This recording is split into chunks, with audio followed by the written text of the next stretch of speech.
Hey everybody, and welcome to the Crypto Night Show. What a day! It is epic. Woo-hoo-hoo. I mean, it doesn't get as good as this. This is so awesome.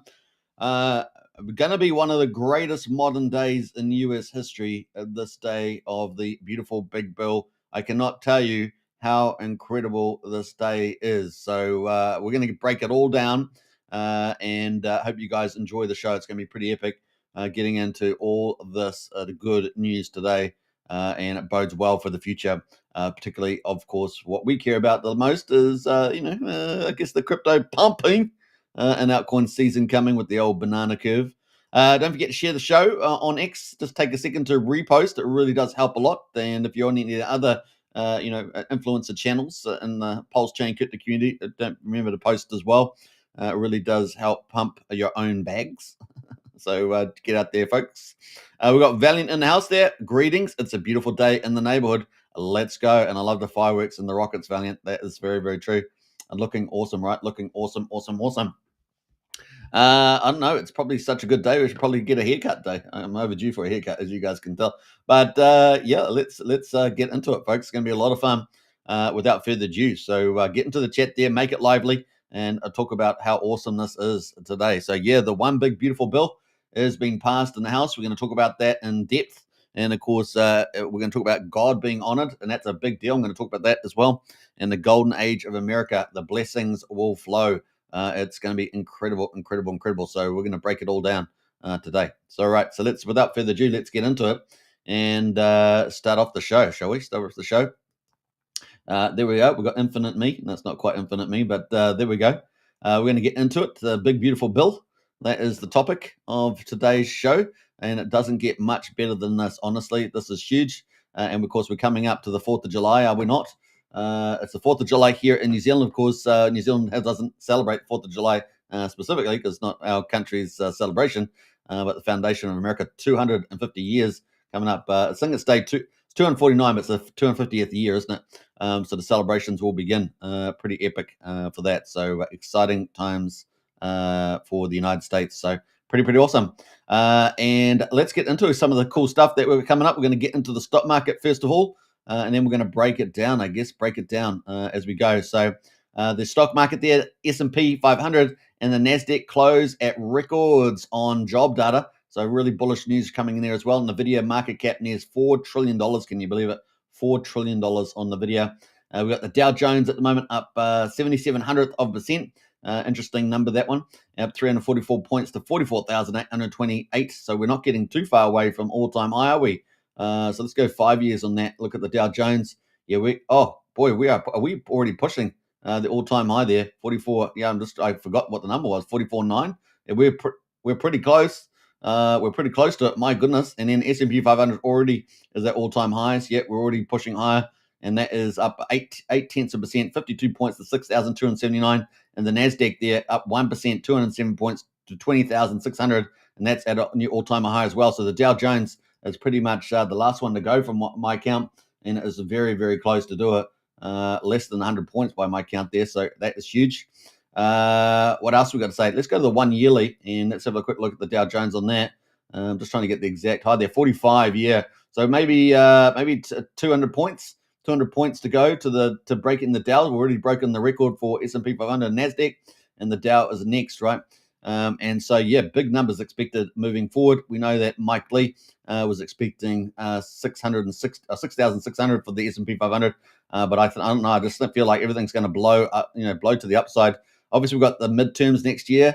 That could have a bit of drama, especially if Elon Musk gets in the mix, but maybe he will shy away after all the good stuff that's going to happen in the next 6 months. We'll see how that plays out.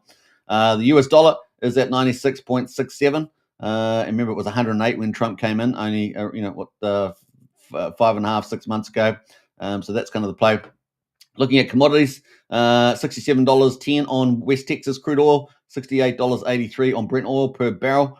Pretty mixed results there. Gold at the moment, pretty flat as well at $3,339, and silver at $37, both just down slightly. So that is kind of the play there. And yeah, we've just probably having a bit of a cool off today after the big move, but in the video there, moving up really high. We're seeing a real route of irrational exuberance. stock market is very biased towards optimism. It certainly is, and it's got good reasons. And we've got the big, beautiful bill going through. But there's some basis for belief. I think there's some level of relief because the jobs report was not weak as well. So the economy is staying up, relatively resilient. And I think it's really going to start taking off in the second half of the year with all the stuff that Trump's been doing. Very, very cool indeed. Data showed non-farm payrolls increased by 147,000. Woo! 33% more than 110,000 jobs forecast. So that's a really good move. Unemployment also fell to 4.1%, a better result than 4.3%. So we're not getting this, at least at this stage, this kind of, we did have a negative GDP quarter last quarter, but employment as a measure of the economy is actually holding up very well. There we go. Republicans in the House of Representatives approved Donald Trump's massive tax cut and spending bill. Of course, that is pretty awesome. The legislation will add $3.4 trillion to the nation's debt. However, that's based on the CBO, right? So Trump, that's based on 1.8% economic growth. However, it doesn't include getting to 3-4% growth. Doesn't also include the Doge cuts and other things like that. So, and of course, the tariff, collections that they've been making. So that's also expected to wash out. We could end up actually in surplus, not in this deficit addition that they're talking about, and adding that to the national debt of 37 trillion. So that is the CBO. The CBO has always been wrong pretty much. So let's see where we go from there. I'm on the Trump camp. Trump's economic growth performance in this first term was fantastic. Therefore, we're going to throw out the CBO's budget expectations, and we could end up actually with surplus. So keep a lookout for that. That's where we're heading. That's the golden age of America. That's the big blessings. And so I don't think that's going to come fruition. That's more of business as usual or Democrat world, let's say. Large tax cuts and increased government spending can boost demand in the economy, certainly will do, and this can add inflationary pressure. However, this is what the Democrats would normally argue, but of course, Trump is supply-side president, right? Supply-side president. He's going to stimulate demand, but he's going to do it through lower taxes and, of course, then expand the economy, the supply, and that will keep prices down. This is a big, big deal, folks, and also the way he's reorganizing the world trade. We're not seeing those inflationary flows into the U.S. economy. And, of course, Trump is bringing in over $15 trillion so far into expanding all the latest tech and production capacity, and, of course, diversifying imports as well through all these new trade deals. So things are going to change a lot, folks. You can throw out the old world. The new world is entering the golden age of America. And all these liberal economists who have been wrong for decades are going to be, learning a lesson from Trump and, of course, Treasury Secretary Scott Bessent and all the other awesome geniuses working for him at the moment, steering us into the golden age. So pretty cool. This is kind of where we are at the moment on that. So we're going to get into the actual bill itself and break that down. We've got a few people in that house first just to say hello to. We've got Valiant says PDI to $1. Good to see you, Valiant. And that's definitely on the move, isn't it? The old PDI. We've got Q-Baller in the house there. Morning all. Good to see you, Q-Baller. Hope you're doing well. Wookie is also about to have a BBB soon. Interpretive dance, I don't know. We're Brennan in his house as well. Howdy, Superman and family. Good to see you, Brennan. Hope you're doing well. And Lance Mitchell in the house here. What the heck's up? What the hup is X? Yeah, X is looking very good for pickup right now. With all these whales selling out and redistributing. Chance for everybody to pick up their bags, right? Pick up their bags. Trump won. Yeah, absolutely, Lance. He's definitely winning. And Valiant in the house there. This calls for a big, beautiful beer, says Valiant. I like that one. There's a big, beautiful beer. I have one for us. All right, so let's get into some of the cool celebrations. This only happened a few hours ago, of course. Actually, while I was asleep, but, only a few hours ago. And this is the first one we're going to play out, is the cheer for the Republicans. I was going to show 4 clips, but we're only going to show 2 clips. I don't want, otherwise it will be a much longer expose. But we're just going to do 2 of the 4 speeches, and so I hope you guys enjoy it, including the signing coming up. So this is the first bit of celebration here from the GOP and the cheer. Good afternoon, everybody. It is noon, right? Listen, 6 months ago to the day, I spoke on the House floor about my optimism for America's future. I was optimistic because the American people gave Republicans a historic opportunity, an opportunity to enact the largest tax cut in American history, to finally secure our borders and unleash American energy, an opportunity to put America first again.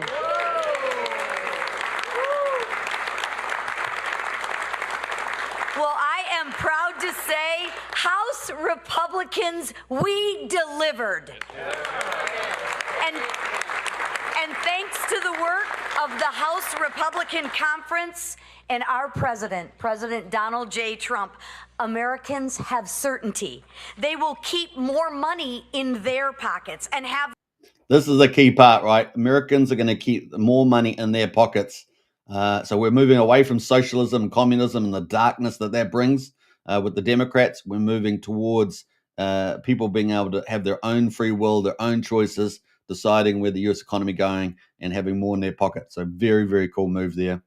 And have the safety and security that they deserve. House Republicans remained unified. No one thought we could do it. Everybody doubted us, didn't they, Mr. Speaker?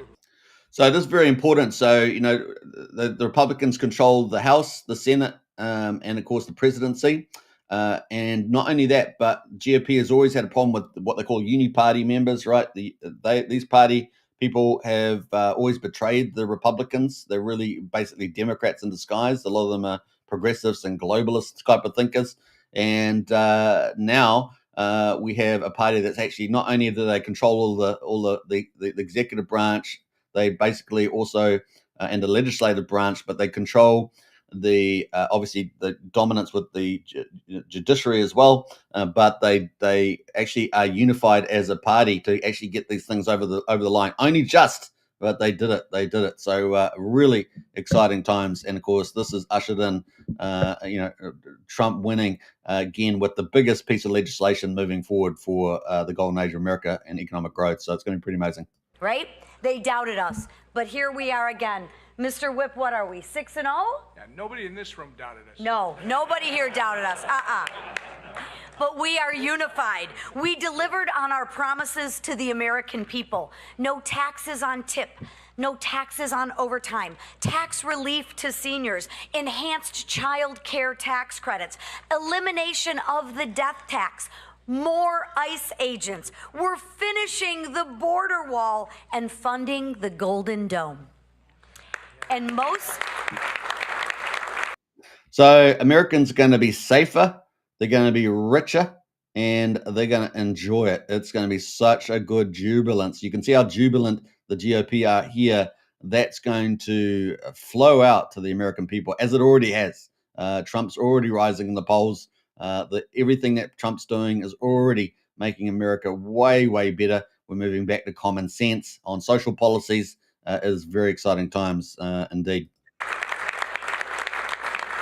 And for all the fear-mongering that goes out there from the Democrats, we actually secured Medicaid for those who need it most. Vulnerable Americans, pregnant women, and the disabled. Compared to the Democrats, who would rather give Medicaid to illegal aliens and MS-13 members. Democrats are fear-mongering because they have no vision, no plan, and no leader. This is where I would differ with her. I think the Democrats are actually a party of evil. Most of the policies that they push are all evil. It's all about control and power and death and oppression. These people are pretty horrendous. We have that here in New Zealand. We have it in Australia. We have it in Canada. We have it in Europe. Most of the West has got this evil forces on the move, and they are destroying our countries. We don't have this wonderful, godly move in the United States. We don't have President Trump, and so we are going to be suffering. The only thing that we're going to be benefiting from is the glow and the benefit of what the Trump administration and America is doing. So, that she was being rather kind. I'm just going to call it as it was. So let's move on. But guess what? We have a leader. And our leader is President Donald Trump. And lastly, let's not forget that actual fiscal sanity is being restored. Because of our work, the One Big Beautiful Bill Act is headed to the president's desk for signature. And today marks the end of the waste, the fraud, and the abuse of American taxpayers' dollars. It marks the end of higher gas prices, the end. So let's just pause on that for a moment. So as you guys know, Elon Musk and the Doge went through like a lot of the departments in the United States, like the USAID, and there is so much corruption in that. And of course, the Democrats were exporting their ideologies around the world, their Marxist and their globalist ideologies around the world, and funding it all through USAID and many other of the US departments, just wasting American taxpayer dollars. And of course, using it to control people, right? I mean, it actually ends up in control. And so this was huge, right? Getting rid of all this stuff is absolutely powerful. It's going to create a sense of freedom. We talked about safety and prosperity. Well, it's going to be such freedom flowing from this. It really is going to be powerful. It's very exciting times. Higher energy costs and higher grocery bills. And because of the One Big Beautiful Bill Act, Joe Biden's border crisis is over. You know, two things there, right? So inflation's going to be kept down because Trump's going to be expanding the supply, right? Massive investments, massive supply expansions, moving to lower price markets. It's going to be very, very good for consumption. Everybody's been paying high prices under all these progressive liberal Marxists and globalists, right? It's just terrific, the amount you pay for some butter, pay for some eggs, you know, all that sort of stuff. Trump's already started to deal with all that sort of stuff. And this is going to be absolutely amazing during this period of time. So yeah, get excited on the old inflation. And of course, with the border wall, all those criminals coming, murderers and all sorts of stuff. And the Democrats are so evil, they just celebrate them all. They celebrate the criminals. They give the criminals benefits. They just let them flood in, and everyone else gets to be, you know, murdered and killed and abused and robbed and all that sort of stuff. If you see the metrics in New Zealand, it's horrendous. And it's just because we've got the same evil people doing the same evil policies. And because, you know, a big part of our population is supporting them, and you can decide what you think of that. It is pretty horrendous, but our numbers are ridiculously bad. And we used to be one of the most, what they used to call our country, God zone. It's more like becoming hell zone. And it's just because of, you know, evil people. But here in America, you've got the opposite happening. You've got the golden age of America. You got God's blessing coming. It's going to be truly, truly incredible. And we just hope to bask a little bit in the glow, as it were. It's going to be pretty interesting.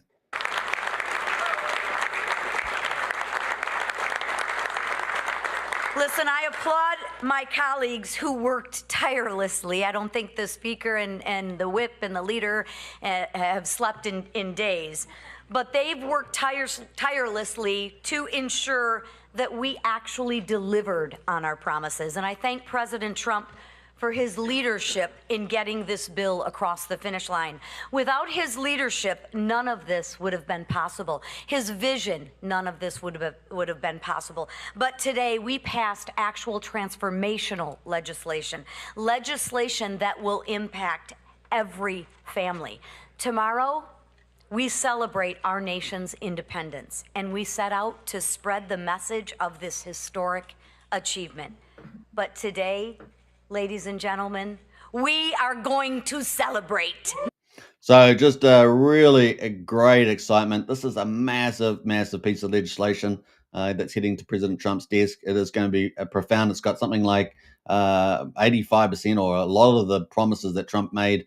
And of course, it's going to be absolutely awesome for safety, prosperity, and freedom. It is going to be crazy. We got rid of the Marxists, got rid of the globalists. They're fighting though. Don't believe it. Those are squirming little snakes. They're all going to be always, you know, doing their thing.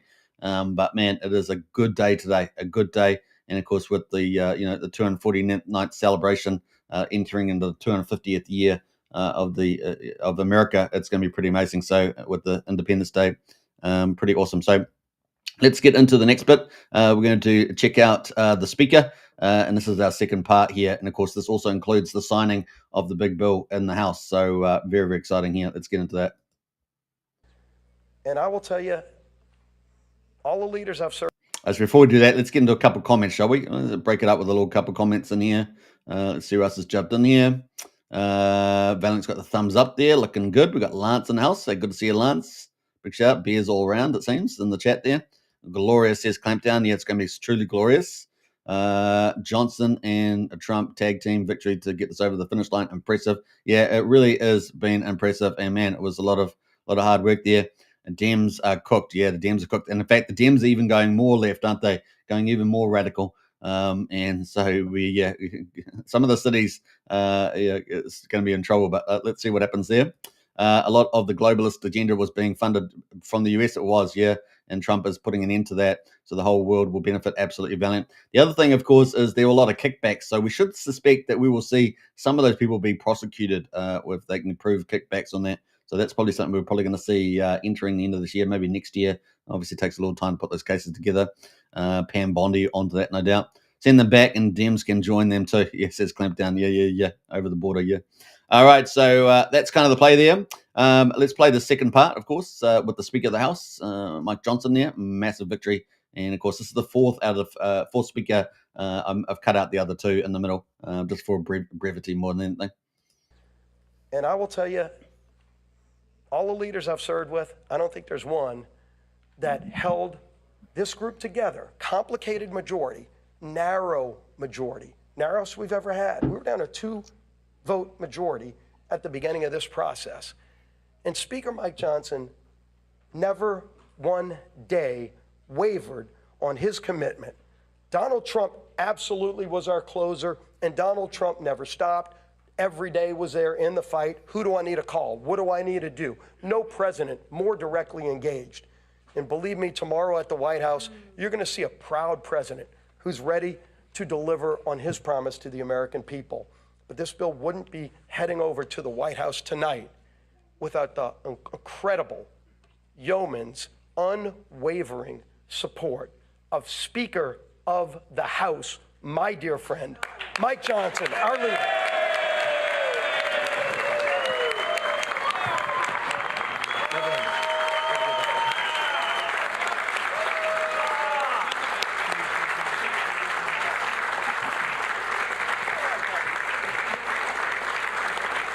Thank you.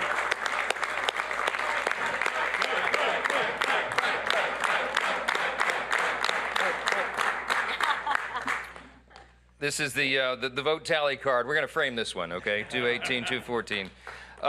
Listen, I'm not going to give you a long speech. A lot has been said today, and these. That's how close it was, 218 to 214. I think there were only 2 Republicans, if I remember rightly, that voted no. One of those was expected, and we'll see what happens to the other one, I guess.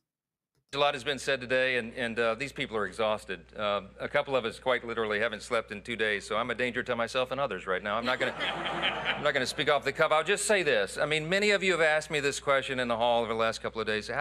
But when it looked like that we might actually deliver this thing, particularly this morning, how did you know? I mean, what kept you going? Why did you think this was possible? You guys made an audacious plan. You brought the most comprehensive, complicated piece of legislation, probably arguably in the top 2 or 3 in the history of the Congress, with the smallest margin in U.S. history, which we had for a big chunk of the first 100 days. And you put this audacious timeline. You said you were going to pass it out of the House by Memorial Day. I mean, some of you openly laughed at me when I said that back in early February. And then we said we would get it done by July 4th. We beat Memorial Day by 4 days, and we got this one done a day early. I just want to point out, okay? Schedule and under budget. So the question was, I mean, why? Why did you do that? Why did you think that was possible? Because it sums up. I would sum it up with one word. It's belief. Okay. We had a vision for what we wanted to do as a group. We believed in the election cycle last fall that we were going to be given this great blessing of unified government, that we would have the White House and the Senate and the House aligned, in alignment, unified government. And we did not want to waste that opportunity because we understand the history that comes along with it, the opportunity that we can do for the country, and we believe that we would have that chance. And then I believe in the people that are standing here behind me. I believe in this group, every single one of them individually. Some of them are more fun to deal with than others, you know. I mean that with the greatest level of respect. I love every single one of my colleagues. Even the ones I got to spend the more time with, right? Because everybody's here, their motive is right, their heart is right. They're trying to do right for their constituents. They're trying to serve the greatest nation in the history of the world that we're going to celebrate tomorrow. We don't take that lightly. I know their hearts, and I know what their skill sets are, and I know what they bring to the table. And I get up every day excited because I know that each of them are going to bring that to the table, and they're going to serve their constituents. You could not have a greater group of public servants than the people standing in this room right here. They will give their all for this country. And man, that's what the framers intended when they put this thing together 249 years ago. This is what it was about. So I believed in this vision. I believed in the group. I believe in America. I believe we have the greatest nation. They have single-handedly, through Trump, through Mike, and the rest of the team, put back the American dream back on the table, which is what is going to be amazing. So people, they work hard, they find opportunities. Anybody from whatever background in the United States will be able to do some amazing things. So it's going to be pretty incredible moving forward.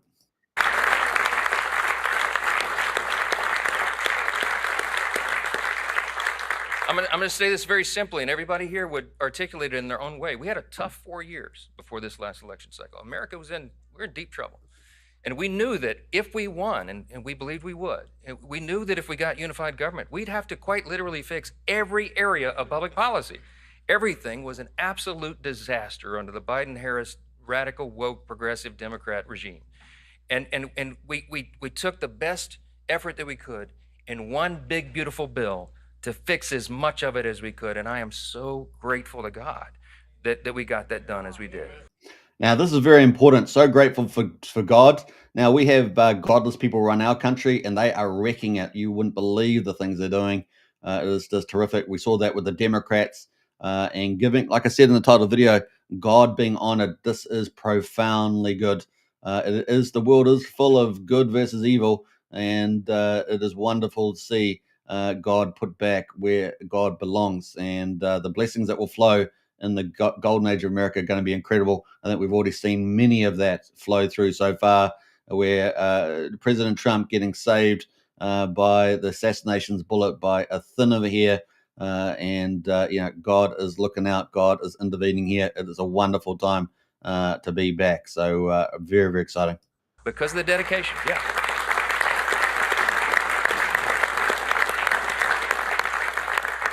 Lastly, it's no secret, I do believe in God. I believe in that motto that's up that I referenced in the floor speech a little while ago. I believe that is what has made our nation the greatest in the history of the world. And some people shake their heads and they think that's old-fashioned or something. That is a fact. When the framers put this together, they stepped out in faith. They did something that no nation had ever done before.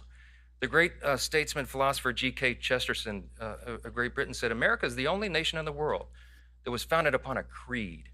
And he said it's listed with almost theological lucidity or clarity in the nation's birth certificate, the Declaration of Independence. We hold these truths to be self-evident, that we recognize, we boldly proclaim the self-evident truth that our rights do not come from the government, they come from God himself. He's the one that gave us our rights. And this is the old age battle, right? From the Old Testament and the Bible to the New Testament. And that is, it's you want man's way or do you want God's way? If you get God's way, you're going to get the blessings from God. And this is wonderful. This is how profound this moment is. It's not only is the big, beautiful bill incredible, it's the honoring and positioning of God here is just absolutely incredible. A light will shine and out of the darkness. And here we are. It really is that profound at the moment, what we're seeing happening in the United States. So, yeah, it's going to be pretty cool.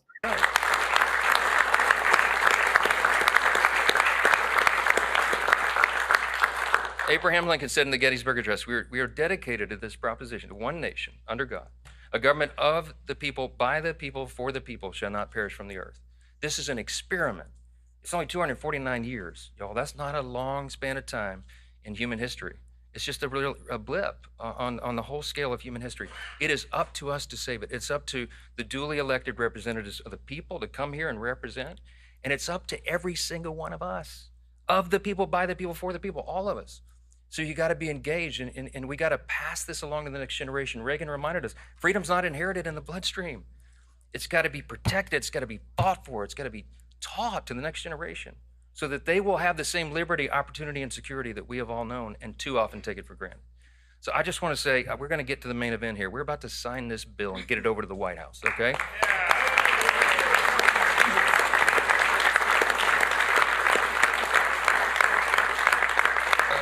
some of these men and women have got to go catch flights and stuff. So we're going to sign this real quick, and I'll take a few questions. But I just want to say this: do not take for granted what we have been given. This grand experiment in self-governance. We can preserve it, but we got to do it all together. God bless you. Thanks for being here. Appreciate it. All right, so now we're going to go to the signing of the actual bill that's going to go to President Trump, which is pretty exciting.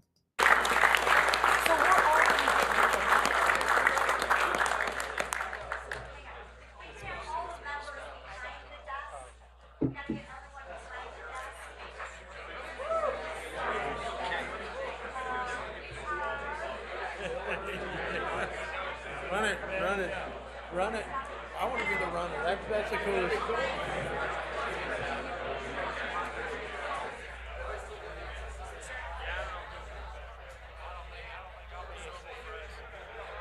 y'all head down. We're gonna head out, Tim. Yeah, back to Iowa night. Where that fighter pin?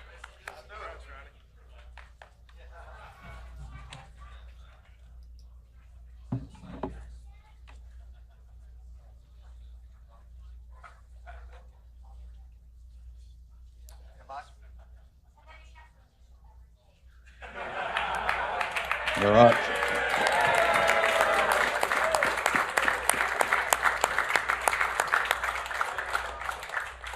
Hey, Sean Hannity here. Hey, click.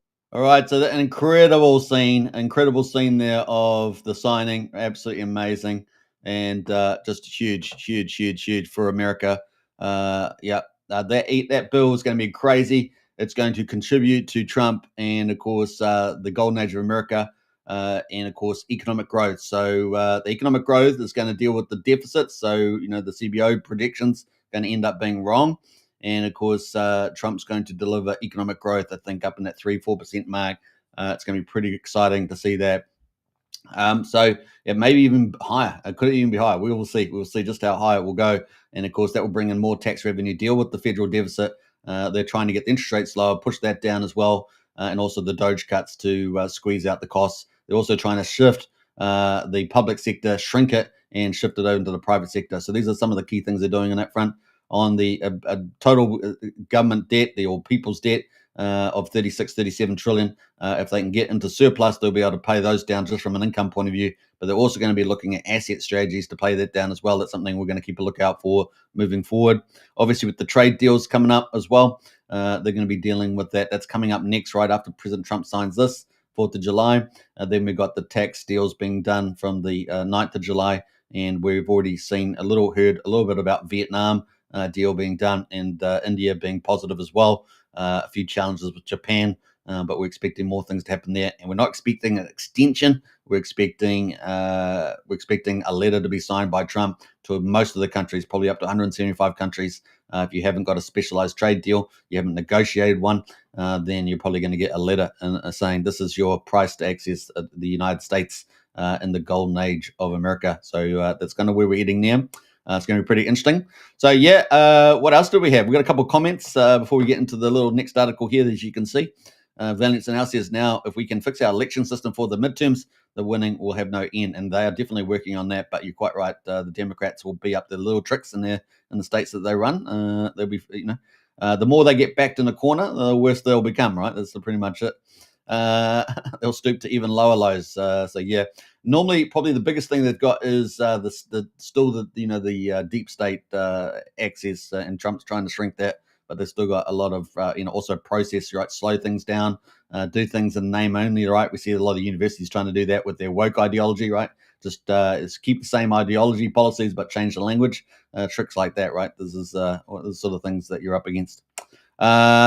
Teach your kids, take back your country and teach your kids, absolutely. Kids have been indoctrinated, right, through progressive ideologies when they got control. We've got that here in New Zealand. Unfortunately, they've been extremely effective.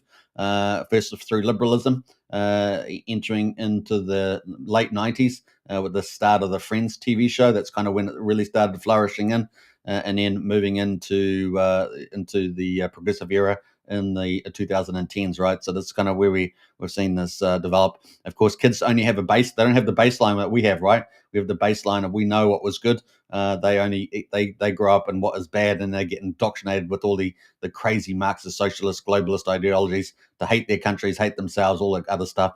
To celebrate depression and death and the rest of the evil things that these guys push.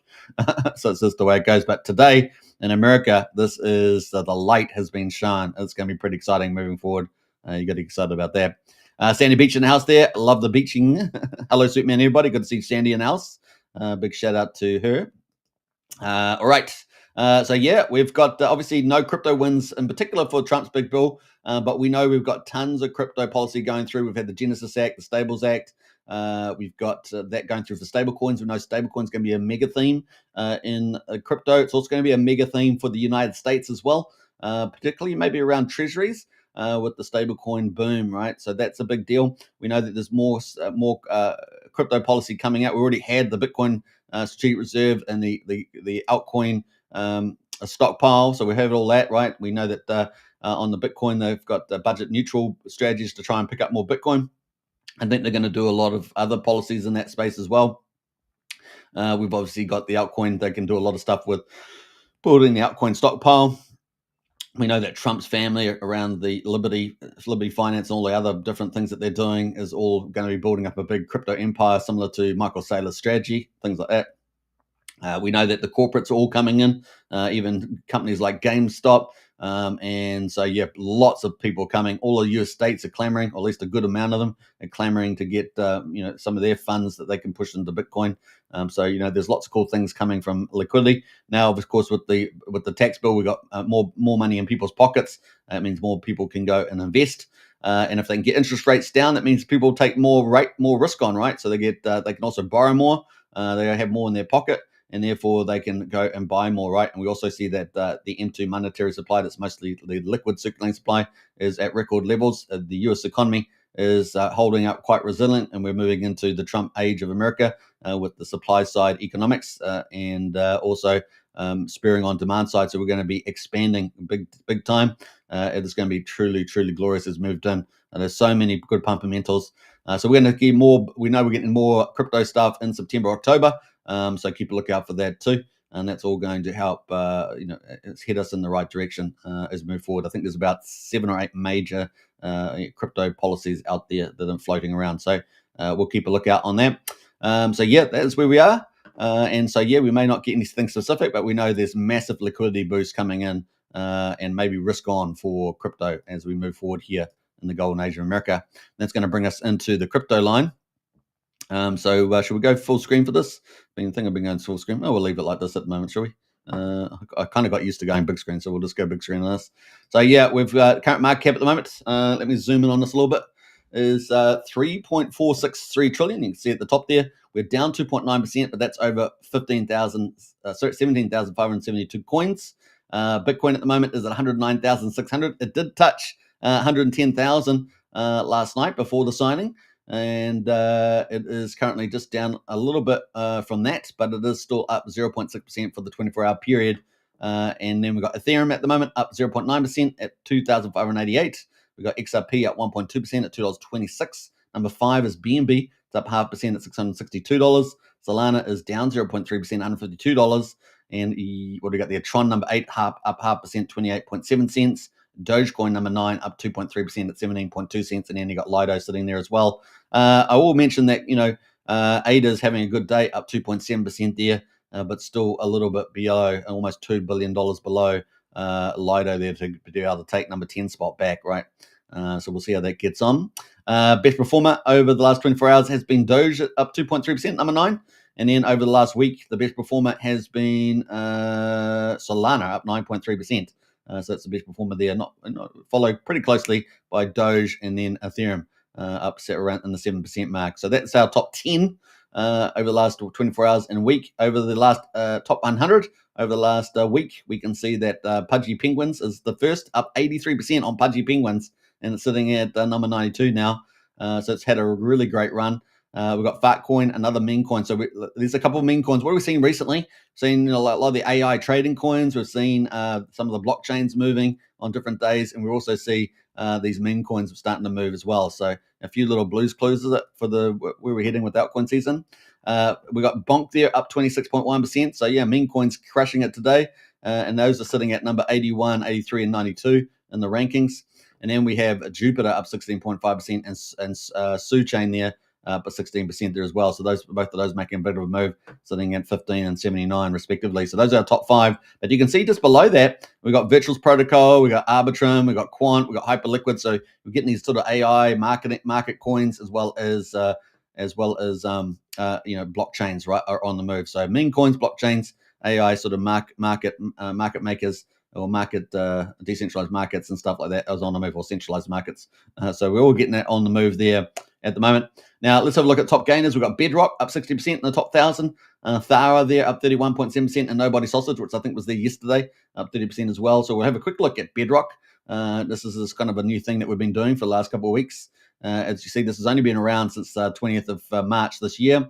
It had a little bit of a good start as usual. Got down to 4.3 cents. Is now at 12.8 cents. So a nice little gain there in that time frame. So it's a governance framework. So Bedrock DAO is a DAO token, a governance framework for managing decisions within the Bedrock ecosystem. It enables BR token holders to participate in governance by converting BR into VEBR, a voting escrow token. Governance systems include protocol parameters, incentive structures, etc. And that is sitting at number 982. So it's just got into, I guess, the top 1,000, and it is on BSC chain. Let's have a quick look at the website. So interesting, the Bedrock DAO. So they have obviously claimed Bedrock governance there, and they've got a bridge and some alpha there. I'm not sure what the alpha is, but they've got BTC reserves and ETH reserves in there from the looks of it. So cool. Let us know in the chat if you guys got any of that. But yeah, they've got looks like 4,600 Bitcoin in reserves, 60,000 ETH in reserves there, and then they've got IOTA, I guess, reserves in there as well. So there we go. That is a Bedrock. What's the other one that's on the move? Let's go have a check that out. And that was Thawa. So let's see where that is at ranked at the moment. Number 853. And that hasn't been around long either. 1st of July, so only a few days. And it seems to be moving around there. What's that? Half a penny at the moment. What was it bottomed out at? Bottomed out at 38 hundredths of a penny. So it's had quite a move. Thara tokens can be traded. Let's see what it is on Ethereum. And let's have a look at Thara Finance there. RWA collateralized stablecoin backed by an AI-driven RWA Edge fund. So that's interesting. And it's got how it works and everything in there as well. Tokenizing multi-asset RWA funds. It's got it's basically got a multi-fund asset and then a stable coin backed by this diversification of tokens, I guess. It's got liquid yields and a more resilient real-world value stablecoin versus existing options. So there we go. And it's got AI Confluence engine. Integrates results from AI analysis and CVAR-based quantitative optimization rebalance. Portfolio strategies enables dynamic humanless on-chain adjustments. So it's kind of interesting. Definitely worth a check out on that one. Let's have a look here. So that is sitting at number 853. Keep a lookout for that. Maybe one worth looking at. Given it's moved, sitting at 853, might have a good new protocol there for stablecoin and AI. What else we got trending is Pudgy coins, Bitcoin, and Ronin trending. Interesting Bitcoin trending there, right? So that's the first time we've seen Bitcoin trending there for some time. I don't even remember the last time it was in there, but it's in there today. So Bitcoin making the trending coins along with Pudgy Penguins, the best performer in the last week. All right, so that's pretty much it. 3.46 trillion, down 2.9%, but Bitcoin is holding pretty steady, up 0.6% at 109,600. And I think Bitcoin is just, it's had a good little, just waiting for that next big push. We've had the good news, so I think it's game on from here, right?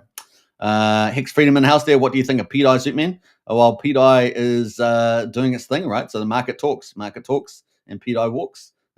So it's done pretty well. What to get up to half a penny? I think we talked about it yesterday. I think it was the day before, or maybe the last 2 days, in fact. But PDI, on the move. It's got Better Bank coming, and also there's the compound theory, right? So those catalysts out moving it forward, as well as one of the biggest influences in the Polestar community. Good old Somi out there, is the leader of the pack And they got, I don't know if you've seen the little PDI meme dollar coin, but it's got Somi's face on it. I think that's kind of cool. So yeah, we'll see how that goes. Yeah, PDI $1. It's definitely going to go up. I think that's probably the case. Obviously not financial advice when I say these things, but it's definitely looking bullish, isn't it? So yeah, we'll see. What's it, about a 6x or so to the all-time high? So we'll see how that gets on. But yeah, it's one of the biggest communities in Polstring, and a pretty ferocious community as well. So it's likely to do very well on all those sort of fundamentals there. Mr. Rocky's thumbs up on that one, and yeah, PDI to $1 to $1. There we go. All right, so let's move on into Bitcoin chart itself. And here we are. We've been following this strategy, of course, exclusive here on the channel. And who else has been doing it as good as this? No one else, of course. You can go check for yourself. But we've been following the three-legged stool strategy. I was onto it day one. I was onto it nice and early.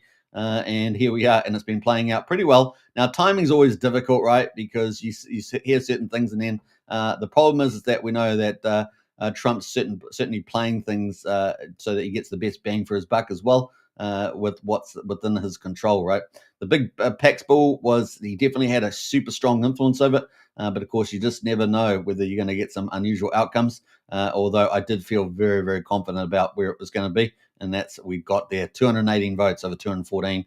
We made it, and really everything else is largely, Trump has a lot of control and a lot of influence over it, and it's all good stuff, right? So if it was all bad stuff, we'd go boo, boo, boo, but it's all good stuff. So bring it on. So big tax bill there is signed off. We'll get that to the president. They have a big celebration there. Can't wait for that. And then we've got the trade deals coming up on the 9th, and we're going to probably have some really bullish stuff. That's all fuel for the fire for the bull market.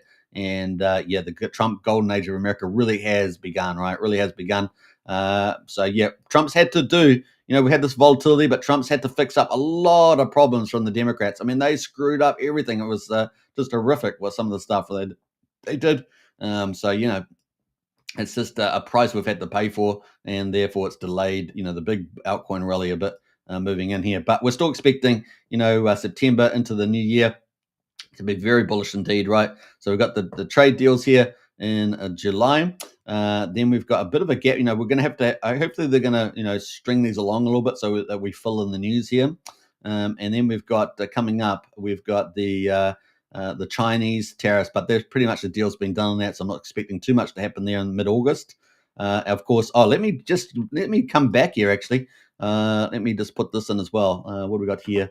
So we've got the 7th. I've got here in the middle, haven't I? I've missed it here. So let me put it out here. This here is, of course, the end of the SEC versus Richard Hart, right? And so kind of on the wrong chart. I normally put this on a Polstring chart, but SEC final appeal ends, and that is this one here, right? So let's make that orange. So this is the 7th, right? So this is the 7th. I got that on the right place. Got that on the wrong day there. Let's put that in the 7th. So that there is SEC end. So yeah, we've got the big tax bill, 4th of July, US time, which is going to be, I guess, within the next 24 hours. And then we've got the 7th of July. We've got the end of the SEC appeal. And then we've got the, pretty much the 9th. I think I got this on the 8th, but we'll put that on the 9th. And we've got this trade deal here. This is we're going to get all the trade deals start to flow, and probably India in the mix there, and get lettuce in out to everyone else. That's kind of the play there. So we've got really packed full of news right in the days ahead of us. Very, very exciting. And of course we've got the 4th of July, right, the party itself for the 250th year to kick off those celebrations. And then yeah, mid-August there, this is probably not a big deal anymore. The Chinese, now they got a deal. And then interest rates, right? We probably, even though we got an interest rate meeting at the end of July, July the 30th, it's not really a rate meeting, right? So once we flick out of July, we'll probably move into a much higher chance of a rate cut. Last time I saw it was at something like 20-25% or so. But that rate cut would probably not even in August. There's no meeting in August. And so you're looking at September the 17th for the rate cut. This is going to be profound as well because, Trump's dealt with the oil prices, and I suspect that they're going to continue to go down with the expansion of oil production, particularly in the United States and elsewhere, and the world peace that we've got as well. But actually, we need to also get, if that's going to impact and flow through to the physical goods, so all the manufactured good gets made, 89% of the goods, then and of course transport, then interest rates flood through the whole monetary supply, right? So they lower the cost. Federal debt can be refixed at lower prices, and of course everybody, mum and dad, the middle class, the low working class, whoever out there, gets lower interest rates. It helps with their mortgages. It also helps them to borrow more at cheaper prices, and that helps demand boom. And that would be a problem if Trump wasn't, if we didn't have an expansion of supply. But of course, we know Trump is doing a massive expansion of supply, and so we're going to have that supply demand keep inflation down. And this is the exciting part about the way this is all going to play out. So that's going to play there. And of course, if we can lower interest rates, that's the last mile thing. And of course, at the moment, inflation is only about 2.4, 2.5%. The target, of course, is 2%. The federal funds rate is 4.5%. Typically, a good rule of thumb is that it should be 1-to-1. So really, the Federal Reserve should be closer down to 2.5%, something like that. Trump's talked about 1.5 to 2%, but at least 2.5% is probably the play. And so that is, and the differential, I would argue strongly, is politics, right? So Jerome Powell is a Democrat, essentially. They're supposed to be independent, right? But we've already seen him do publications which supports all these radical Democrat policies. And so he's really, probably being spoken to. Who knows who it is? Is it Pelosi or somebody? Who knows? But they are playing games, of course. And, the Democrats don't mind punishing the American people for power and, to get at their enemies. So that's kind of where we are at the moment. So we'll keep a lookout for that with the old rate cuts. But that is, a lot of pressure is mounting. We're probably going to see Powell. I think he's supposed to be leaving May next year, but we might probably see Powell get rolled, and one of Trump's other, members of one of the other presidents get pushed in there, and then a vacant spot open up, and then another one get filled in there. So we're only going to see a few changes there for a pro-growth, Fed chair. But in any case, I mean, Jerome Powell's been doing a bad job anyway. He moved late, then moved very fast. And then, of course, during the election, he did a 1 percentage point decrease. That benefited Kamala and the Democrats, right? That's why he did it. And then now we've even got lower inflation. He's not moving rates down. So you do the math on all that. That's kind of where we are. And of course, that's going to be huge. What does it also mean? Lower costs, but it also means that the market has to seek out riskier, take on more risk to get better returns, right? Because safe assets, the yield on them is going to go down if you get rate cuts, right? So down from 4.5%. And we already see the sort of the bond market, 10-year bonds already signaling that. And so, we could get that. Also, we've got record M2 monetary supply, so more money printing, and we match that with lower interest rates, then all that money's got to go somewhere, right? And it's got to go to higher risk assets that include stock market, commodities, and crypto, right? So that's the play. And so that's where we're going to get this big ultra boom from, right? And that's why we're very excited. So that's pretty cool. On top of that, of course, a lot of people don't realize that economic growth not is it going to be spurred on by this $15 trillion plus investment, which is just going to continue to grow, and very close, I think, a month or so away from reaching record highs in terms of investment. And we're also going to see a lot of this deregulation and leverage. These are policies that are going to happen incrementally through the Trump administration, just unleash American potential as well. It's going to be pretty cool. Trump's going to deal with the budget deficit. He's going to deal with the budget with the debt. He's going to use both the balance sheet and the income statement to do that. And that balance sheet part is really quite novel and not really been done. He's going to be, doing surveys. They've already done survey of the Gulf of America. They're going to be doing all that stuff and then trying to tap out to everything. What is in the Gulf of America that they can produce, gas, oil, things like that. What are rare earths? Who knows?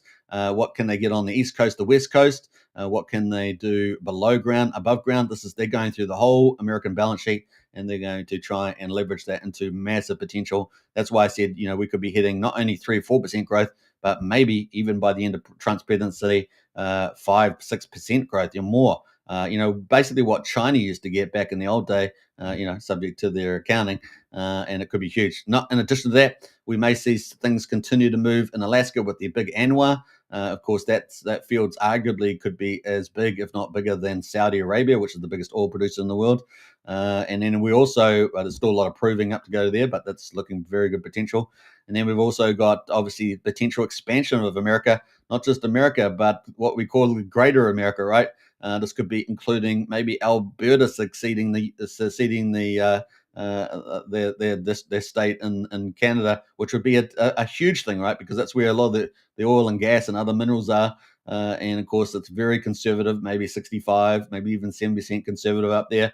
So that could be something that happens. And of course, that would break a Canada apart, right? And they'd become part of America. They'd also get a freebie from the Golden Dome, which is going to be this nuclear protection.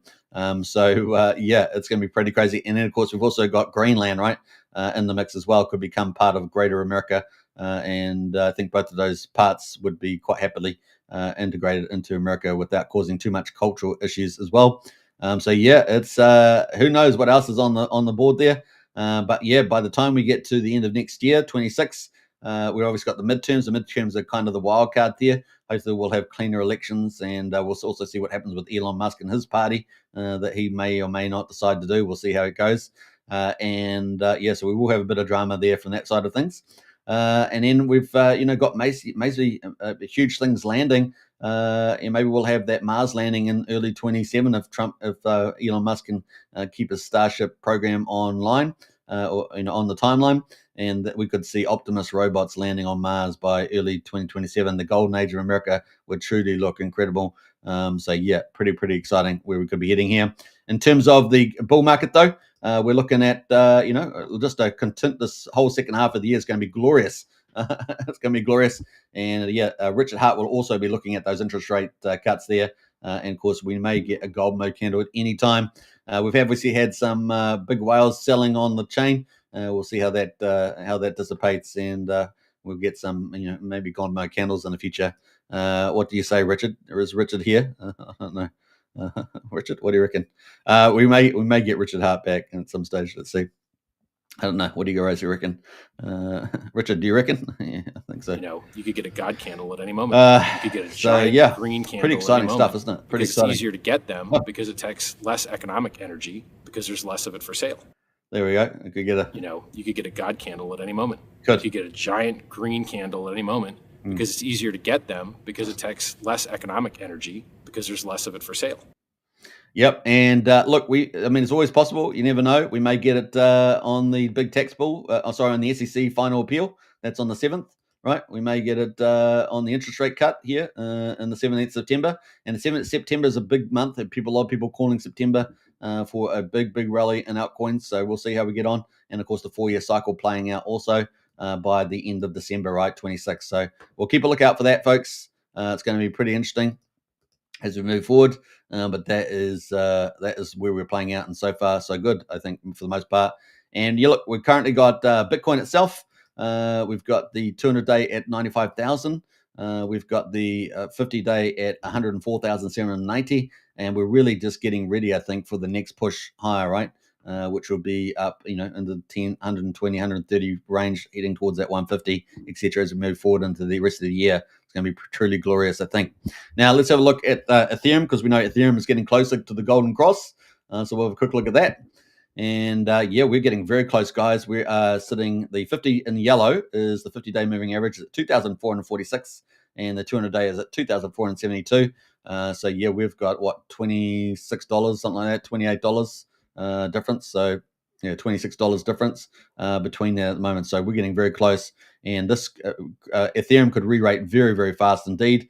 This green line, of course, is the magic carpet ride, or the pulse chain strategic reserve of Ethereum, 171 ETH there, and that is our target, right? And we could hit that. We could get there within 3 or 4 days. I kid you not.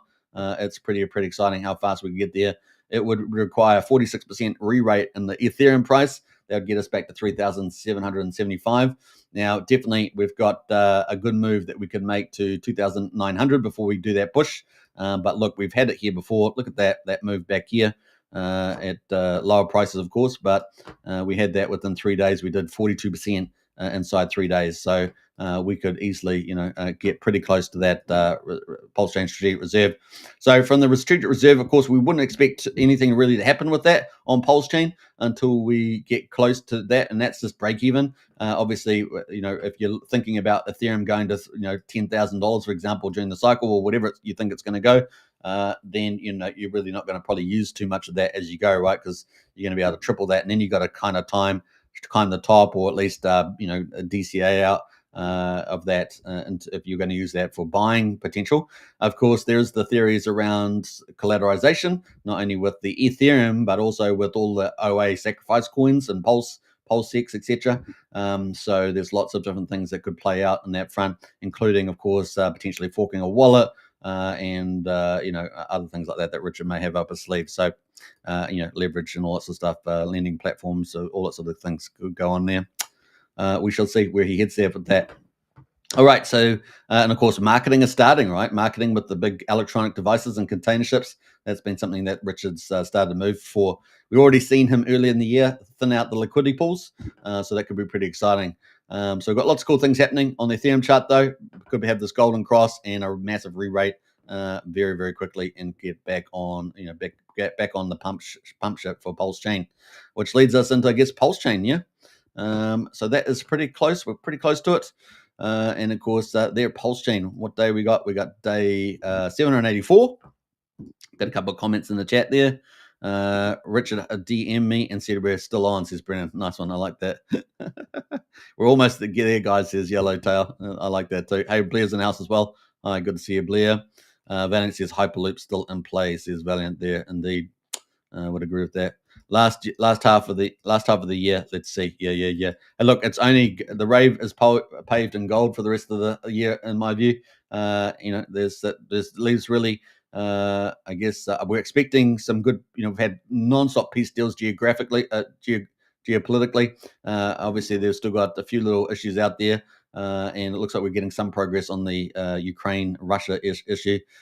So really, the only wild card out there will be China-Taiwan. Of course, we've just seen a trade deal done with that, so presumably that's going to help settle things down there. So question mark. All right, what's that? Valiant says Hex months behind us and Hex month ahead of us for this year, says Valiant. All right, so yeah, day 784. So Pulse Chain here is at quadruple 0241, up 2.4%. So it's slightly green, not double digits, but we'll take it. PulseX, on the other hand, is down 1.9%, quadruple 0186, and the ratio is sitting at 0.75. So one PulseX is worth 0.75 pulse at the moment. It's still holding that mega uptrend, but definitely had got challenged recently by that big PulseX whale that had been, selling and bridging over Pulse over to Ethereum and then dumping it all into ETH, which is what the whale's been doing, right? Millions of dollars. I think it may have run out of stuff at the time being. I haven't seen anything about that yet at the moment.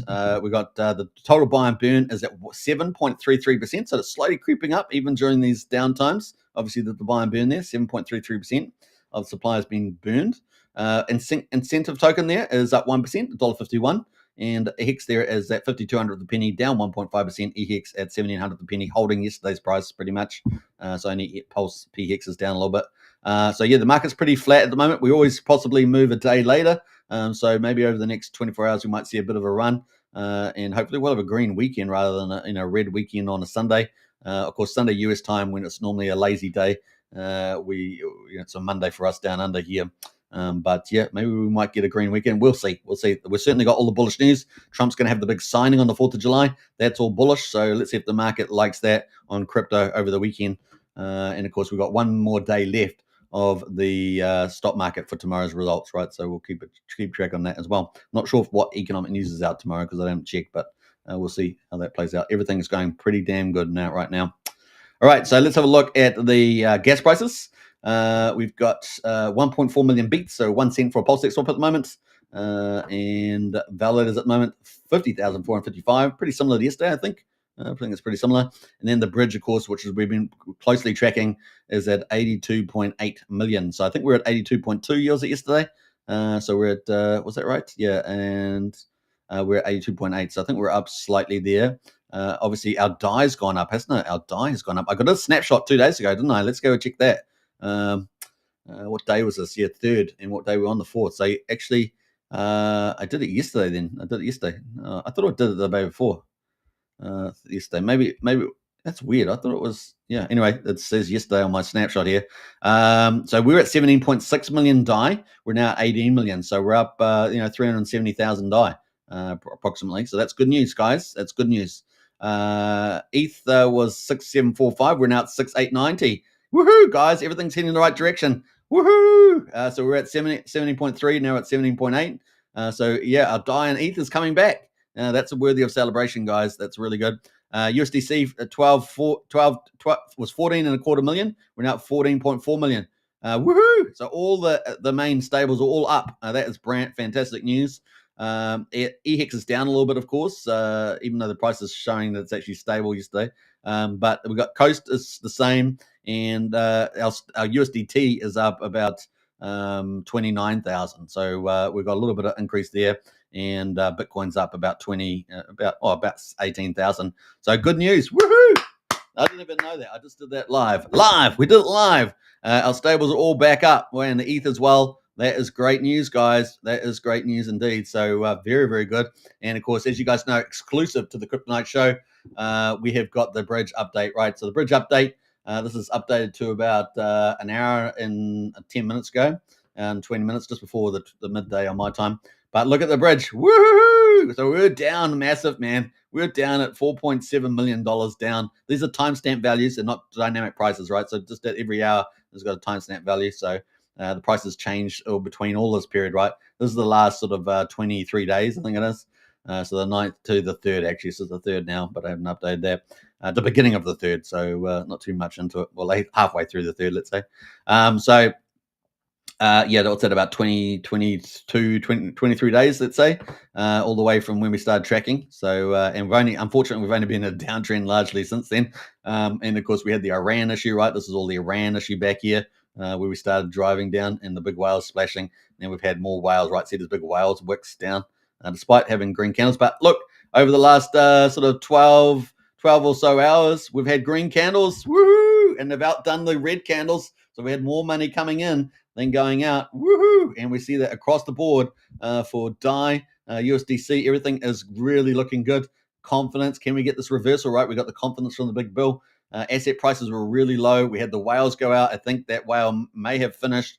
Let's fingers crossed. I don't know whether I think it might be the other one that's got the big account, so they may have still $10 million left or something, but we'll see on that one. And so here we are down at 3.6 million. So look at that. We went from 4.7, and we're down 3.6. So we're heading in the right direction. That's a major move. That's almost a 1.1 million move on this here. So heading in the right. That's what we want to see, and we want to see this continue. And then, of course, over the next week, and then we want to go positive, right? Get positive. That's where we got more cash coming in than had been leaving over this period of time. Pretty exciting. That is the move. So good news there. That is really good. So everything on the move there looking good. Brennan's in the house there. Woohoo! Getting excited. We've got Valen as well. Big, beautiful bridge. Yeah, you like that? I love that. That is awesome, dude. That is awesome. I'm going to do something special for that. I'm going to do something. I think I got it. Have I got it here? I thought I did. I've got to do it. You guys give me a bit of time. I got to do this because that was such a good one. Big, beautiful bridge. That's awesome. Let me see here. We got, have I got it? I don't know. I think I got it on another screen. That's why. I think it's on another screen, but let me see if I can bring this in. Let's see whether that, let's see if I can add that in. I don't know what it's going to look like. So we're doing it live. We're doing it live. I always get nervous when I try to do something live. Let's go. Bam. That work? I don't know where it is. Where did I put it? I don't know if it's showing. It's not showing. Where is it? It's not showing. It is showing. It is showing.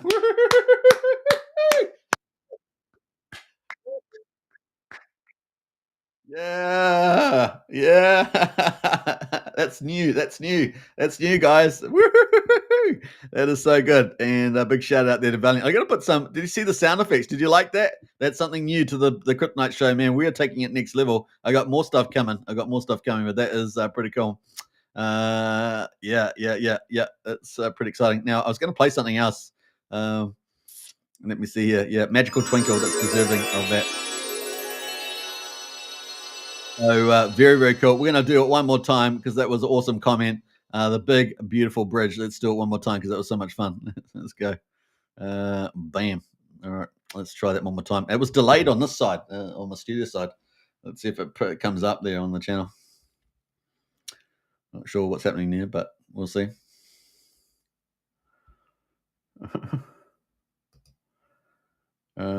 Settings. So let's go. Bam. All right. Yeah. Gotta love that. Gotta love that. So that is cool stuff. Look at that. It looks great. Yeah, it's like buzzing. We're buzzing, man. We're buzzing. You got to laugh about that. You do have to laugh about that. That's awesome stuff. So I hope you guys enjoyed that. That was pretty exciting. Yeah, we got lots more stuff coming in the future. So stay tuned. Right. So let's get into it. We've got the big beautiful bridge, so we'll move on from there. So that is pretty much it. So good news, guys. We're up on DAI, up on ETH, up on USDC, up on USD Tether. This is awesome. We're heading in the right direction. The bridge is moving back in the right direction. Let's go. And of course, check out the market volume. So we're at $24.6 million. We have got some movers today. We haven't got this euphoria in the market yet, but we're keeping a lookout for that. Hey, Brian, good to see you, Brian. And I'm loving that star of yours, of course. One of the longest members of the channel, and top 3, I think, is Brian, with the fireworks there looking good. Now, we got CabCat, garbage, only been around for 7 hours. That is a small little retail play there at the moment, 34K volume, though, over 11K, and that is up at the moment. We've got Aave is at 31 cents, and this is a fork, of course, from Ethereum, 31 cents, and that's on the move, 26 cents. We looked at this briefly yesterday as well, and I'm not sure on the first live stream and the second live stream I did yesterday. We got Atropa DAI on the move at 21%, 14 cents. RSI oversold up 21% as well. We got Love.io up 20%. We got Die Hard here on the back of PDAI, right? Is up 18.2%. We got PDAI Besties also moving up 15%. So the old PDAI family tokens are all on the move. And of course, probably not surprising that Aave is as well, right up the top here. We got Teddy Bear as well. Remember that Better Bank is coming. It's going to be a modified fork of Aave, and it's going to benefit PDAI as well as Pulse and Pulsix. And we got Your Mum, obviously moving. Teddy Bear from James and Maria on the move, up 12%. Also matched with PDAI peers, right? So rematched there. And we got Staked ETH, also one of the fork coins as well. Up 11.8%. BFF, one of the OG WebChef ones, I believe, is up 10%. And then we got DAI, right? Pump Tires DAI. So all the DAIs are on the move. Look at that. We've got Die Hard, PDAI Besties, which is relatively new, and Pump DAI up 8.8%. So those are all on the move as well. In fact, I don't think I have Pulse. I don't think I have PDAI up there. So we're going to go Pulse Coin List and bring that up. And we've got PDAI at the moment. Yeah, big power move on PDAI on the back, I guess, on the back of the big bull. And it has pushed up to 55/100th of a penny on the old PDAI. So congratulations on that. If you haven't joined our strategy club, you should really join. That's all I'm going to say. It is links in the video description. $35 a month. Fantastic value, go folks. Join up today and become part of our exclusive Discord. You would have picked up the bottom of PDAI if you'd been in our strategy club, in our chat at the time. You would have picked up the bottom. So there we go. Join up today. 55/100th of a penny. Just getting a bit hot on RSI. We're up at 82. So just note that on the daily. Let's have a look at the 4 hourly though. 4 hourly, we're definitely hot on the 4 hourly, up at 80 as well. But the price is still pushing higher at 55/100th of a penny. And of course, the upside potential is pretty huge on the weekly. Let's have a look at the weekly there, the weekly time frame. We've got plenty of room to move, right? Plenty of room to move. We've just gone over 50. So looking pretty confident that this has the potential to move back to at least the all-time highs, which were 3.3 cents, 3.5 cents, let's say. Let's just do a bit of rounding. There's on the weekly candles, by the way. There's the weekly candles. So game on. Yeah. So we were here. We were in our strategy club or strategy chat there, watching this on this weekday here. Good old time there, and picked up some Nice little bundles of PDI there in the community. So join up the strategy club. That's the thing.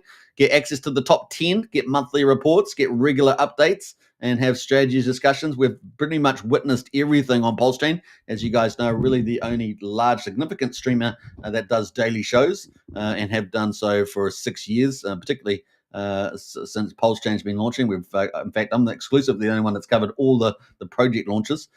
So you're in the right place to be, right? It's a good place to be. Let's go. PDI says Clampdown. Absolutely. We've got a bigger shout out there to Brian and Brendan from Sandy Beach. And yeah, lots of love going on there in the chat there. Right, so that is looking pretty good on PDI. And what else? So all the PDI coins are on the move. Teddy Bear's on the move as well from James Maria. What else we got? PDC the Greys making some showcase in the top 20, 7.734%. Remember from OG WebChef up 6.7%, BFF up 6.6%, 9mm DEX, which is the second biggest DEX, right? That is sitting at number 25. Let's see what volume it's doing at the moment. It is doing a 1.2 million volume, so obviously increased with the market there. Very, very cool. By comparison, 9-inch is doing 300K, so that's a big move for 9-inch. They've been doing about 120K, so it's up at 300K at the moment, and that's mostly driven by SolidX and 9-inch. Actually, SolidX is really the key driver there. And then 9mm, what's the key driver here for volume? PulseX and Coast, PulseX and Hex. So the core Richard coins and Coast stablecoin, really what's moving that at the moment. So let's go back to our charts here. I think we're up at number 25. We were not. 9mm sitting there up 6%. So, as things get more bullish, these DEXs are going to get revalued, right? Because everything on them gets more valuable. And so, yeah, that's what we're one of the mega things that you typically see. Finvesta, the parent of all the OG WebChef there, up 4.7%. BBC token there, the incentive token for 9-inch is up 4% as well. TFC, the relatively new 4 months, is up 4%.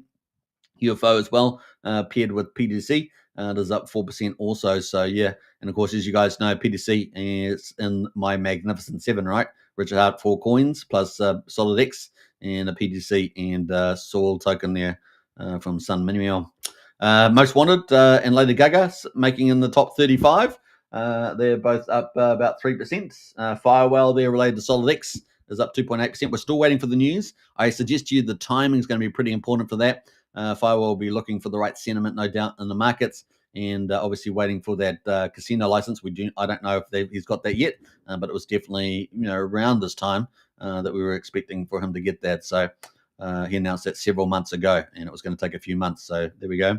Gas station at the moment, OG WebChef again, 2.6%. Treasury bill, Reserve Tay there is up 2.6%. Most Wanted, another pump tires, a Richard Hart one. Of course, sitting at number 35 and 39 on the pairs.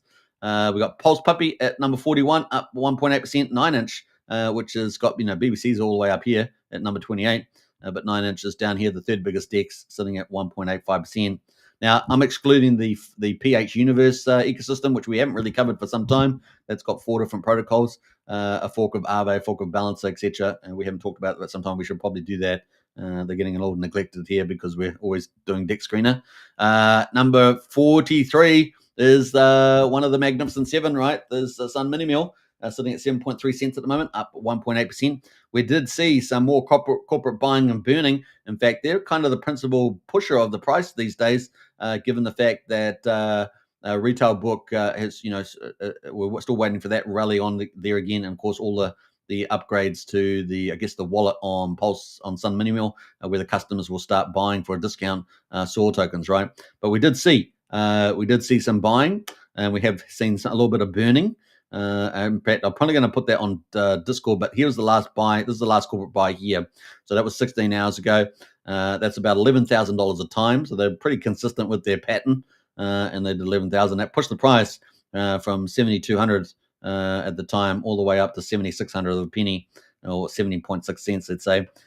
So yeah, I was expecting they might have done a double buy, right? But they did that the day before. They did a double buy, but they didn't do it yesterday. Or today, I should say. It's still in the last 24-hour time frame. They did it the day before. They did a double buy of 11 grand. That really gets things going. So yeah, are they? They're really, it's the influence over the charts quite. So there's a day and 15 hours ago, so it's a whole day later, and there's a 11K buy in there as well. They're burning the stuff, right? And then of course, just about an hour earlier than that, they did a first buy. So there was a double buy yesterday, and only a single buy today. Which was pretty interesting. Will we see what we see tonight? Will we see a double buy, given the fact that the market's here? You got to remember, they've got probably, my guesstimate is they're sitting on, let's say, just off the top of my head, maybe about $8 million or more in the kitty for the buy and burn, and so probably around about that. They're only doing 20K, 11K at the moment, so there's lots of money there sitting ready to buy this thing up. So, but of course they'll be taking into account the price of the chart, because obviously the lower the price, the more burns, all that sort of stuff. They've obviously got lots of other things going on there, so we'll keep a track of that on the old Sunday minimum. Number 45, we've got X sitting up there 1%. So we've got quite a few that are in the green slightly. We've got Solid X, of course, the one that we're talking about, also a Magnificent 7. That's at $8.32 at the moment. That's up 0.5%. And then we've got a few of the other popular ones, obviously from Vesta, the parent of the OGs there, $14.65, up slightly. GoPulse sitting at 11 cents at the moment. And then Solid X, of course, $8.32. And then Teddy Bear sitting at number 53 at 1600th of a penny, up 0.6%. We got liquid loans up slightly, and just a fraction of a percent, and time dividend as well at number 56, up slightly there as well. Ink Dollar there from Fast Abdul. He's in it there for the tech, and then that's pretty much it. Top 50, 57, pretty much, or 58 in the green there with Hex. Everything else is just slightly down, as you can see in the top 100. But that is pretty much where we are at the moment. We got some pretty popular ones down there. We got Surf Token at number 94, down 6.6% there at the moment. Sparta down 6.6% there as well. There's some pretty popular tokens there sitting at the bottom today. But of course, always a good time to pick up a bit more of that. Well, they're a little bit cheaper than some of the other ones there on the move. Yeah, but let's have a quick look at Aave, shall we? That's also on the move, and we're going to go to Pulse there. Look at that chart. Good times, rock and roll. Don't you love crypto? Well, you love it when it goes up, right? You love it when it goes up. You hate it when it goes down, unless you're buying, of course. Then you go, yeah, buying cheap. All right, we're 138% on the move, sitting at 30 cents in 12 days. So pretty good move there on the old Aave. Not bad. And giving a longer time context, you can kind of see where we have been. So that's pretty much it on the markets. Let's quickly go, shall we, to Pulse Coin List and have a look at some of the forked copies. It's a little bit better to look out over here. And we can see top gainers, Aave, PDI, Atropa, all on the move here. So those are kind of the play. Fair Greed, they got this Fair Greed, it's 55% at the moment, so kind of in the middle. Altcoin season, we're still in Bitcoin season here. So kind of cool. Some cool little charts there. But let's have a look what's really been moving. Obviously, PDI. Let's have a look here. So yeah, Wrap Bitcoin. Look at that, 56% for the week. That's $700 right now. So let's have a quick look at that. $700. And actually a little bit of a sell-off too. So this is the 15-minute chart. But let's go to the daily chart, shall we? And we'll go full screen on this and wait for that to reset. How am I doing for time? Because I might be getting carried away. Hour 22. I'm way beyond my normal time, hour and 15. But hey, it's just the way it goes. We've got green candles. We've got bullish news. The big, beautiful bill, or the one big, beautiful bill, has been passed. It's going to Trump's desk.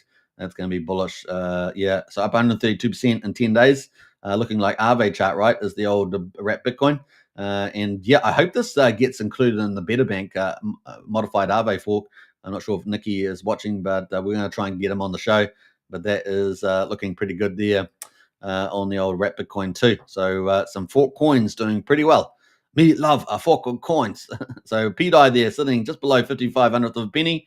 We got Wrap Bitcoin there getting repriced at $701. What else has been on the move here? Atropa, of course, up 66% for the week, 16% today at just under 14 cents. What else there? USDC. So USDC is on the move, and these are the other. So other than PDI, you got USDC and you got USD Tether, both the forks, and they're on the move as well. And they're cheaper to get into. Obviously, of course, they lag behind the PDI and ratio, but they're sitting, around 2,900 a penny each, up about 60%. So those are alternatives. What else is doing pretty well here? Aave token up 66%, 31 cents. What else there? Jump through some of these. We've already gone through quite a few of these tokens. Just looking for some of the more popular forks. related to some of the protocols. Let me just scroll down a bit further. We got Pax Dollar on the move, right? Pax Dollar, 33%. 00037. There's been a little mover there as well. Let's scroll down. We're still growing top 60. Let's scroll down a bit further. We've got XUSD, though. It's not a fork coin, but from the XUSD team. It's the one that shut down PDI Maker, right? With the old, what is it called? What do you call a formula when you do it? Magic formula? No, a spell. With a spell, yeah, they did that. 22.7%, though, up this week. We'll see what else is moving on the fork coins. I was trying to find some of the fork coins here. We got Pulse Die. Pulse Die, I'm not sure that's what the background of that one is, but that's up 58%. Let's see here. We got Pulse Maker, 388%. That's a pretty mad move there, $33. Pretty awesome, eh?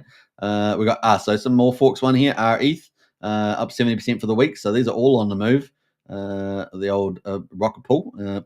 Now, interesting thing about Rocket Pool is, of course, it's the biggest protocol on Ethereum, right? It's got 9 million ETH staked on it. So it'll be interesting to see what happens in that space. But definitely a massive re-rate, 70% there.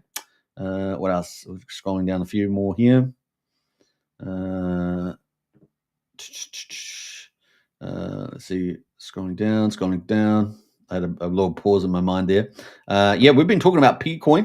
That was in the monster thread this week. That's up 111% for the week. Pretty awesome. So big shout out to P-Coin community there. Not a fork coin, of course, but a recent coin, a meme coin. So doing pretty well. What else there? Matrix Die up 85%. Not bad. I'm mad. ARC. I'm not too sure about ARC, but that's up 100%. There we are. So that is pretty much it. So lots of movers actually on Pulse Chain up last week that would have made some pretty nice gains. So pretty cool, and particularly a lot of the forks on the move with PDI leading the way. All right, so that's pretty much it. We're an hour and 26 minutes. I've talked far too long, but man, what a show it has been. You can't do much better than that, right? The big, beautiful tax bill has got passed. We're going to get Trump to sign that within the next 24 hours. He's at a big rally at the moment. So having fun time there. And then, of course, we're going to get onto trade deals. So we've got the big bill, the 4th of July celebrations, entering the 250 year of America. And then, of course, we're going to have Richard Hart getting free, and, of course, Pulse Stream PulseX on the 7th, right? So the 7th's coming up only a couple of days later, and that's going to be huge. Will we see a God mode candle? That'd be interesting. Or, what will happen? I don't know. We get a big rally on that. That's pretty exciting. And, of course, then on the 9th, we've got all the big tariffs, and so on, as I mentioned earlier. So bring it on. Altcoin, the second half of the year is going to be absolutely hyper bullish. Bring on the banana part of the curve. That's all we can say.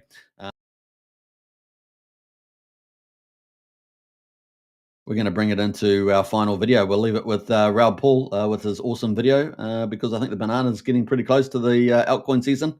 We're getting closer and closer. There is the bullish news. It's just a lineup of great news. So I hope you guys enjoy it. Don't forget to subscribe on YouTube.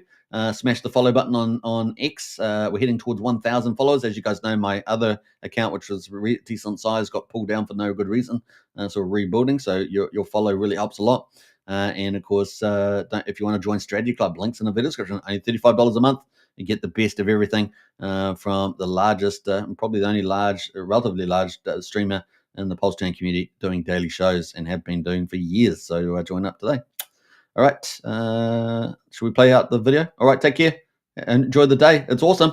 Everything's in the right direction. We've got all these stable coins coming back.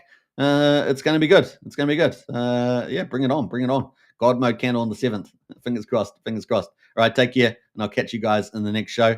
And Hex Freedom says it's the best there. Always appreciate your work. Hey, thank you very much, Hex Freedom. Appreciate that too. All right.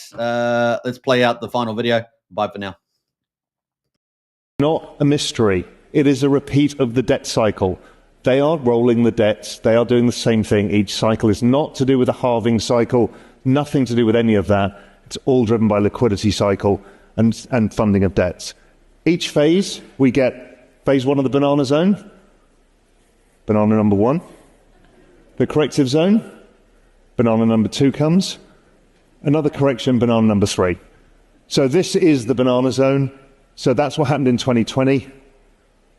2021, Off we go. Sorry, that was 2017, which again looks very similar to this one. That was the last one. Here we are now. It can't be clearer to me. I've shown you the macro evidence, the technical evidence, the sentiment evidence. Everything here suggests to me that hold on to your hats, don't fuck this up, don't lose control of your tokens, don't use leverage, don't get your wallet hacked, just sit with it, be careful, don't get FOMO, do all of the right things, and we'll go up to the next phase of correction zone. That's going to be harder, because the next one that happens, we'll have a 35% drop, and you'll all say, is it over? And you'll definitely be sure it's over, and everybody on Twitter will tell you it's over, and it won't be over. By our work, we suggest that because of the elongation of the business cycle, because rates were higher for longer, the forward-looking liquidity suggests that, again, probabilistically speaking, without any guarantees, this whole thing goes into Q1, maybe Q2 of 2026, which would align with Trump's, trying to win the midterms as well. So everything's lined up for us. I think it started. So keep the faith, keep building stuff, and let's keep driving Siri forward with all of this. Thank you. You could get a God candle at any moment. You could get a giant green candle at any moment, because it's easier to get them, because it takes less economic energy, because there's less of it for sale.